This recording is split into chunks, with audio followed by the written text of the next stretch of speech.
प्रतापगढ़ जिले की कुंडा तहसील का वह छोटा सा लेकिन ऐतिहासिक गांव परानुपुर, जहां हर गली, हर चौपाल, हर साख में आज भक्ति और श्रद्धा की गूंज सुनाई दे रही है। आज यह गांव पूरे प्रदेश के लिए श्रद्धा, आस्था और भक्ति का अटूट केंद्र बन गया है। यहाँ एक नाम राजन महाराज और उनकी राम कथा की अमर गाथा। इस कथा का प्रभाव इतना व्यापक है कि सीमाएं मिट गई।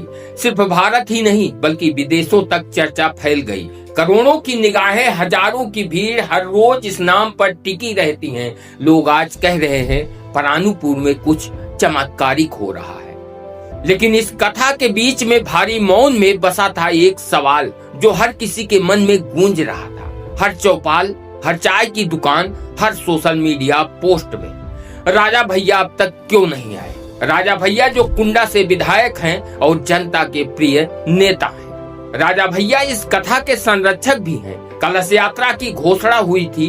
यात्रा राजमहल बेती जाएगी, जहां राजा भैया स्वयं राजन महाराज का भव्य स्वागत करेंगे। लेकिन कलश यात्रा के दिन अचानक सब कुछ बदल गया। न कोई राजमहल पहुंचा, न राजा भैया यात्रा में शामिल हुए। परानुपुर से सीधे श्रृंगबेरपुर की ओर प्रस्थान हुआ। लोगों के मन में सवाल उठे, क्या राजा भैया ने आने से मना कर दिया? क्या आनंद पांडे और राजा भैया के बीच कोई खटास है? कथा के दिन बीतते गए। 1, 2, 3, 7 दिन गुजरे। हर दिन का सबसे बड़ा सवाल, आ जाएंगे राजा भैया? और हर बार उत्तर निराशाजनक था, नहीं, आज भी नहीं आए। राजा भैया के पुत्र तो कथा में शामिल हुए, लेकिन राजा भैया स्वयं कथा में शामिल नहीं हुए। यह मौन सवालों को और गहरा बना रहा था। क्या यह नाराजगी थी? क्या आनंद पांडे की बढ़ती लोकप्रियता राजा भैया को रास नहीं आई? लोग चर्चा कर रहे थे, पर किसी के पास कोई ठोस जवाब नहीं था। फिर आया 8वां दिन। कथा अभी अपने चरम पर थी। राजन महाराज राम नाम का अमृत घोल रहे थे। भक्त अपना मन और आत्मा डुबाए हुए थे। इसी बीच पंडाल के बाहर अचानक गाड़ियों का काफिला दिखाई दिया। लोगों की नजरें मंच से हटकर बाहर की ओर मुड़ी। गाड़ियों के दरवाजे खुले और जो दृश्य सामने आया उसने सबको झकझोर दिया। गाड़ी से राजा भैया स्वयं उतर रहे थे, हाथ जोड़े, विनम्र भाव से, साधारण वस्त्रों में, बिना किसी राजनीतिक शान के। भीड़ की आंखों में चमक फैल गई। जयकारों की गूंज पूरे आसमान तक पहुंच गई। जय श्री राम, राजा भैया जिंदाबाद रहें। राजा भैया ने सीधे पंडाल में प्रवेश किया। सबको चौंकाते हुए जमीन पर बैठ गए। न मंच, न कुर्सी, बस एक साधारण भक्त की तरह। उस पल को जिसने देखा वो कभी भूल नहीं पाएगा। राजनीति के शेर माने जाने वाले कुंडा के राजा आज भक्ति में पूर्णतः डूबे हुए राम नाम में रमण कर रहे थे। लोग बार बार कह रहे थे, राजा भैया जैसा सरल और सादगी से भरा व्यक्तित्व शायद ही कहीं और मिलेगा। राजन महाराज ने कथा रोक कर राजा भैया का भावभीनी भव्य स्वागत किया। आनंद पांडे आगे बढ़े, पर उनके शब्द गले में अटक गए। आंखों में खुशी के आंसू छलक आए। और तभी राजा भैया ने उपस्थित लोगों को संबोधित किया। उन्होंने कहा, आज सनातन पर बड़ा खतरा मंडरा रहा है। आज कहीं भी भागवत कथा हो या कोई धार्मिक अनुष्ठान होता है, लोग उस पर सवाल उठाते हैं। ये आने वाले समय के लिए बेहद ही गंभीर है।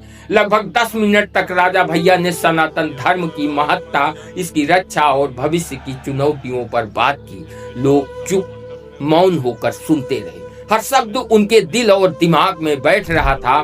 कभी कभी कुछ लोग अपनी आंखों में आंसू रोकते हुए देख रहे थे।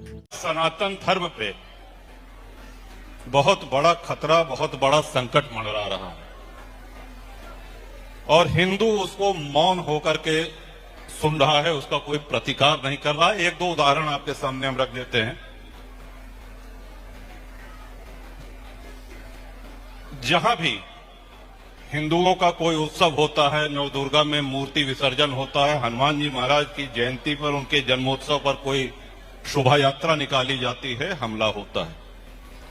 अब आप समझिए कि विश्व का सबसे बड़ा लोकतंत्र भारत, परमाणु शक्ति संपन्न भारत, जल, थल, वायु तीनों सेनाएं हमारे पास है, लेकिन कश्मीर में एक रात के अंदर 5 लाख कश्मीरी पंडितों को बाहर कर दिया गया, निकाल दिया गया। वो आज भी दर दर भटक रहे हैं। राजा भैया की बातें केवल चेतावनी नहीं थी, एक जागरूकता का संदेश, श्रद्धा का अनुभव और नेतृत्व की झलक थी। अंत में उन्होंने कहा, हमें धर्म, आस्था और संस्कृति की रक्षा अपनी जिम्मेदारी समझनी होगी। जब हम इसे केवल देखेंगे नहीं बल्कि समझेंगे और जीवित करेंगे, तभी आने वाली पीढ़ियां सुरक्षित रहेंगी। परानूपुर में राजा भैया केवल कथा सुनने नहीं आए, उन्होंने लोगों का दिल जीत लिया। उनकी उपस्थिति, उनका सरल और सादगी भरा व्यवहार, उनके शब्द सब मिलकर उस पल को अमर बना गए। राजा भैया के आने के बाद माहौल बदल गया, भीड़ दुगनी हो गई, जयकारों की गूंज आसमान तक पहुंच गई। आनंद पांडे अब केवल संयोजक नहीं बल्कि जनप्रिय चेहरा बन गए। राजन महाराज की मधुर वाणी और आनंद पांडे की निष्ठा ने मिलाकर इतिहास रच दिया। आज परानूपुर सिर्फ एक गांव नहीं, एक भावनात्मक प्रतीक बन गया है, जहां एक संत ने भक्ति की गंगा बहाई, एक राजा ने राजनीति को भक्ति के आगे नतमस्तक किया और एक सेवक ने निष्ठा को पहचान में बदल दिया। और साथ ही साथ विराम लग गए तमाम सारे सवालों पर। जो लोग सवाल उठा रहे थे कि इस कथा के माध्यम से जिस तरह से आनंद पांडे की लोकप्रियता दिन दूनी रात चौगुनी बढ़ रही है, राजा भैया की राजनैतिक विरासत को चुनौती देगी। क्योंकि आनंद पांडे का सीधा कहना है कि राजा भैया हमारे लिए पिता तुल्य हैं और एक पिता के सामने बेटा चुनौती कैसे बन सकता है।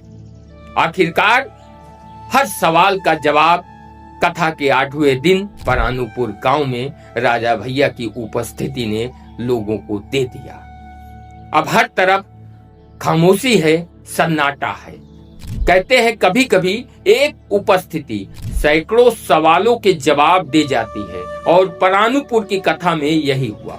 यहाँ कथा सिर्फ सुनाई नहीं गई, जी गई है, और यही परानूपुर की ताकत है, जहाँ राम नाम का अमृत हर दिल में घुलता है और राजनीति के बीच प्यार और सादगी के फूल खिलते हैं। वैसे आप लोगों को क्या लगता है कि जिस तरह से परानूपुर में चल रही राम कथा की लोकप्रियता भारत के पार पहुंच चुकी है, विदेशों तक में इस कथा की चर्चा चल रही है, इस पर आप लोगों की क्या राय है? और क्या जिस तरह से आज मीडिया में सवाल तैर रहे थे कि राजा भैया क्या आनंद पांडे से नाराज हैं? क्या राजा भैया आनंद पांडे की बढ़ती लोकप्रियता से पूरी तरह से असंतुष्ट हैं? और राजा भैया इस राम कथा में 7 दिन नहीं पहुंचे, तो जिस तरह से उन पर सवाल उठ रहे थे कि राजा भैया इस राम कथा से दूरी बना रहे हैं, उन सारे सवालों के जवाब मिल गए। लेकिन आप लोगों की क्या राय है? कमेंट बॉक्स में कमेंट कर जरूर बताएं, और साथ ही साथ कमेंट में जय हनुमान और जय श्री राम जरूर लिखें, क्योंकि कहीं न कहीं इस कथा ने सनातन की ऐसी धूम मचाई जो चारों तरफ दिखाई दे रही।